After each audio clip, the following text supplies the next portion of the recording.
कैसे हो दोस्तों। मैं Shivankar Pandey, achieve target with Shivankar channel में आपका स्वागत है। लॉकडाउन चल रहा है, अनलॉक की प्रोसेस चल रही है, सब बढ़िया पढ़ाई कर रहे होंगे। और पॉलिटी चल रही है, तो पॉलिटी चलने के कारण बहुत सारे बातें आपको क्लियर भी होती चल रही होंगी।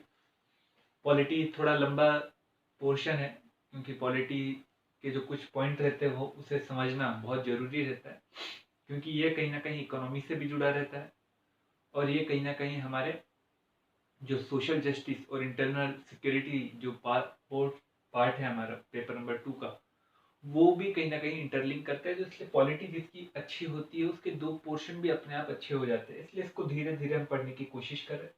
अब हम इसमें एक अधिकार देखेंगे, जो हमारा जो फंडामेंटल राइट्स चल रहा था, उस फंडामेंटल राइट्स में हम एक अधिकार देखेंगे, धार्मिक स्वतंत्रता का अधिकार। क्योंकि लास्ट लेक्चर में हमने सेक्युलरिज्म या धर्मनिरपेक्षता, हमने ये शब्द के बारे में पढ़ा। अब आप देखेंगे धार्मिक स्वतंत्रता का अधिकार। ये धार्मिक स्वतंत्रता का जो अधिकार है, ये आर्टिकल 25 से लेकर 28 तक के दिया हुआ। अब इसमें जो आर्टिकल 25 है, इसमें व्यक्ति को धार्मिक स्वतंत्रता की आजादी दी है। व्यक्ति को धार्मिक स्वतंत्रता की आजादी, कि वो धार्मिक स्वतंत्रता कर सकता है, मतलब वो अंतःकरण से किसी भी धर्म को मान सकता है, उसके अनुसार आचरण कर सकता है, फिर उसका प्रचार प्रसार भी कर सकता है। ये आर्टिकल 25 में बातें कहेगी। पर आर्टिकल 25 की दो बातें हैं। ये आर्टिकल 25 का एक हो गया और एक और आर्टिकल के 25 का दो बातें।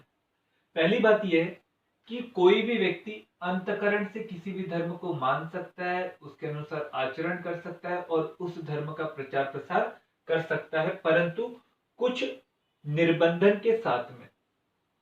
कुछ निर्बंधन के साथ। एक तो लोक व्यवस्था, सदाचार एवं स्वास्थ्य को ध्यान में रखकर, मतलब कोई भी व्यक्ति ये सब कार्य कर सकता है, परंतु अगर लोक व्यवस्था भंग हो रही है, सदाचार अच्छा आचरण नहीं हो रहा है, या फिर स्वास्थ्य पर हानिकारक हो रहा है, तो ये धार्मिक स्वतंत्रता वहां तक की क्या हो जाएंगी, सीमित हो जाएंगी। वहां तक की क्या हो जाएगी, उसके ऊपर प्रतिबंध लगा दिया जाएगा। दूसरी बात, आर्टिकल 25 के 2 में ये 3 प्रकार के निर्बंधन की तो बात कही गई कि हम धार्मिक स्वतंत्रता को क्या करेंगे, यहाँ पर हम कुछ समय के लिए वंचित करके रखेंगे, सीमित करके रखेंगे। परंतु उन्होंने एक और बात बोली कि अगर धार्मिक स्वतंत्रता लोक व्यवस्था, सदाचार या स्वास्थ्य के को यदि टच कर रही है, तो हम स्वाभाविक रूप से इस धार्मिक स्वतंत्रता को क्या करेंगे, थोड़े समय के लिए निर्बंधित करेंगे। परंतु ये धार्मिक स्वतंत्रता यदि समाज कल्याण और गैर धार्मिक हो, या समाज कल्याण या गैर धार्मिक हो,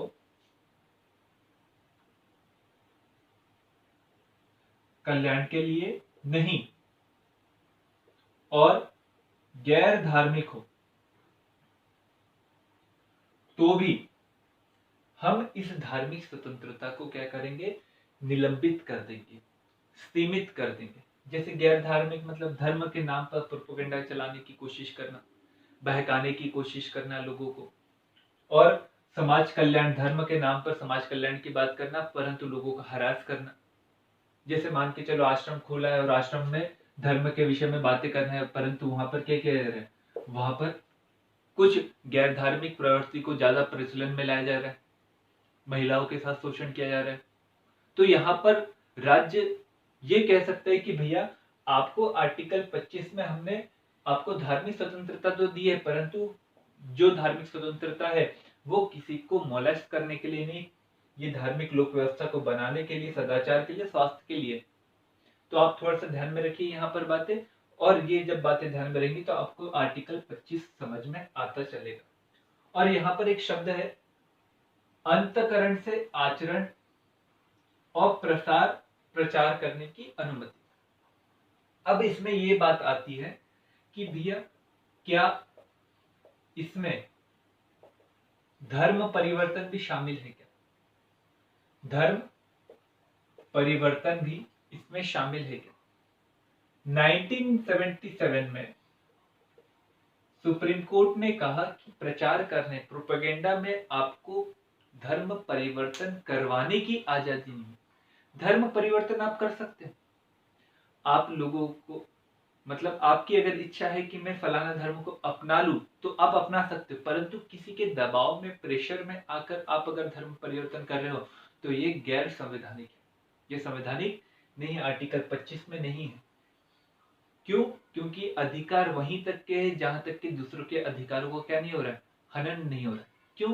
क्योंकि अगर आप धर्म का प्रचार प्रसार करोगे और लोगों के धर्म परिवर्तन करने की कोशिश करोगे तो स्वाभाविक रूप से जिस धर्म का वो पहले व्यक्ति था उस धर्म के लोग फलाना धर्म जिस धर्म में वो व्यक्ति परिवर्तित हो रहा है दोनों धर्मों के बीच में टकराव होंगी, और टकराव होंगी तो मतलब लोक व्यवस्था क्या होंगी, अव्यवस्थित होते चलेंगी। तो मतलब ये कहीं ना कहीं क्या कहला रहा है, लोक व्यवस्था अर्थात निर्बंधन का उल्लेख कर रहा है। तो ये बता रहा है कि भैया आपको धर्म परिवर्तन करने की तो आजादी, परंतु अगर कोई व्यक्ति आपका धर्म परिवर्तन बलपूर्वक करवाने की कोशिश कर रहा है तो ये गैर संवैधानिक है। परंतु अगर प्रचार प्रसार में ये बात शामिल है कि आप अपने धर्म के विषय में जो जो अच्छी बातें हैं वो बता सकते हो, उसको तथ्यात्मक रूप से रख सकते हो, ये आपको आजादी, परंतु बलपूर्वक धर्म परिवर्तन करने की आजादी नहीं है। 1977 के मध्य प्रदेश केस में सुप्रीम कोर्ट के द्वारा ये जजमेंट दिया गया और वर्तमान में यही मान्य है। वर्तमान में यही मान्य है। तो यह हमने आपको बताने की कोशिश की कि कितने आधारों पर धार्मिक स्वतंत्रता पर क्या लगाया जा सकता है, प्रतिबंध लगाया जा सकता है आर्टिकल 25 में। अब देखते हैं आर्टिकल 26। आर्टिकल 25 जैसे एक व्यक्ति के लिए था, आर्टिकल 26 वो ही संस्था के लिए है या धार्मिक रीति रिवाज को मूर्त रूप देने वाली संस्था के लिए। यहां पर आर्टिकल जो 26 है, ये 26 बड़ा अच्छा आर्टिकल है। यह आर्टिकल सिंपल सा है, धार्मिक प्रयोजनों को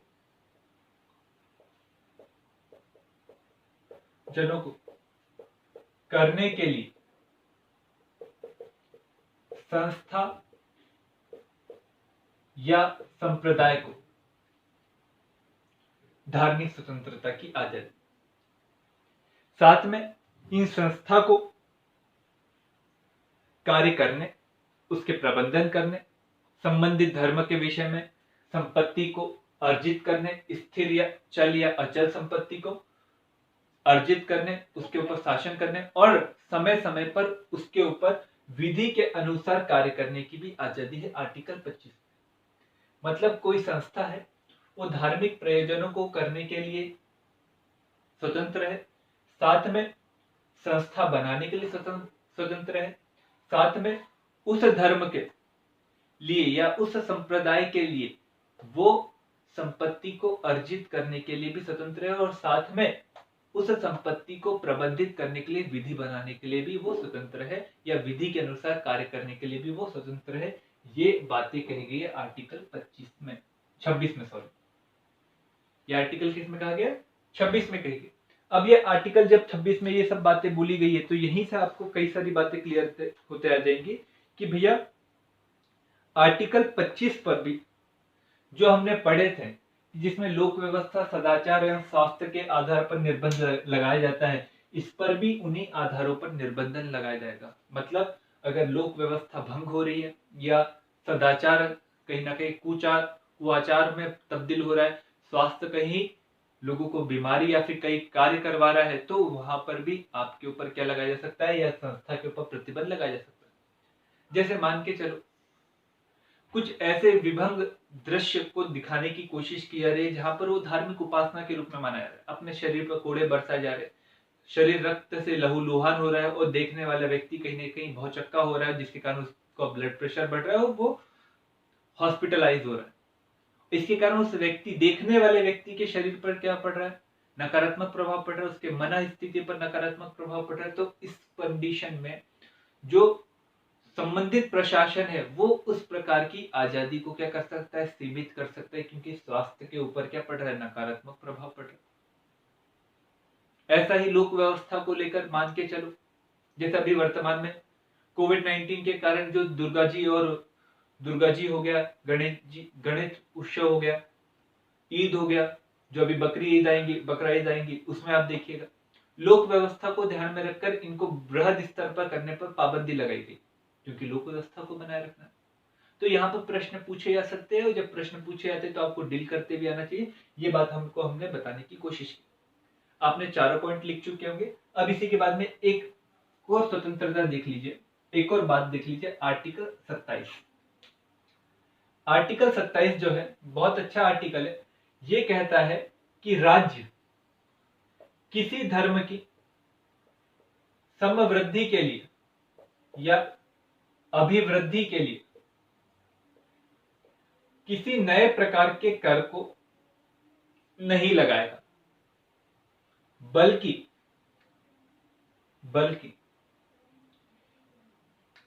राज्य उस धर्म या अन्य धर्म में प्रशासनिक व्यवस्था को दुरुस्त बनाए रखने के लिए शुल्क लगा सकता है।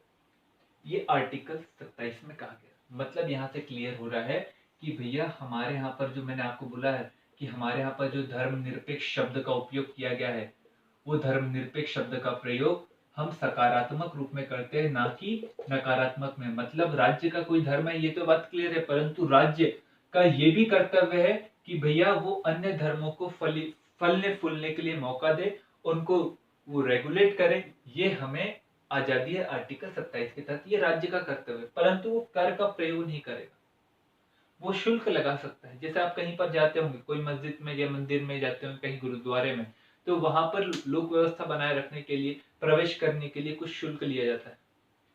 तो ये शुल्क लिया जाता है, कर नहीं लिया जाता। क्यों? क्योंकि व्यवस्था को बनाए रखना है, और व्यवस्था को बनाए रखना है तो स्वाभाविक रूप से मंदिर के पास इतना पैसा नहीं होगा।